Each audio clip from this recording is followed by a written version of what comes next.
Hello, আসসালামু আলাইকুম। আমি আনিকা আনোয়ার। আমি আজকে নিয়ে আসি আমার ঈদ ব্লগ। ঈদে আমি কী করলাম এটা নিয়ে। তাহলে ঈদের সকালবেলা উঠে নাস্তা করার পরে ঈদের নামাজ পড়তে গিয়েছিল এবং ঈদের নামাজ পড়ার পরে আব্বু আসার পরে বললো যে আব্বু নাকি বলে ছবি তুলবে। তো ছবি তোলার কথা শুনে আমার তো মনে হলো যে আব্বু কোনো ইনফ্লুয়েন্সারের মতো কথা বলছে। তারপরে আমাদের যেটা ইম্পর্ট্যান্ট কাজ হলো সেটা হচ্ছে সুন্দর করে আমার মায়ের বিয়ের শাড়ি পরছিলাম এবং শাড়িটা সামলাইতে যেয়ে আমার অবস্থা খুব খারাপ হয়ে গেছিলো এবং নিজেকে দেখে মনে হচ্ছিল যে আমি কোনো সিনেমার নায়িকা।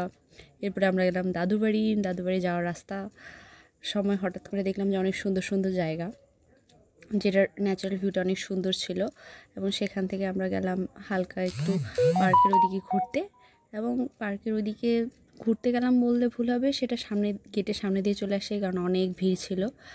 এরপরে আব্বু হঠাৎ করে আমাকে স্কুলের সামনে নামাই দিল। সেখানে আমাদের ফ্রেন্ডদের সাথে কিছু আড্ডা দিলাম এবং তাদের সাথে কিছু ছবি তুললাম, কিছু খাওয়া দাওয়া করলাম এবং খাওয়া দাওয়া করার পর সুন্দর করে বাড়ি চলে আসলাম। এভাবে আমার ঈদ সুন্দর করে শেষ হয়ে গেল। শেষমেশ আমার ঈদটা কাটছে অনেক জাঁকজমকভাবে, অনেক আড্ডার মধ্য দিয়ে।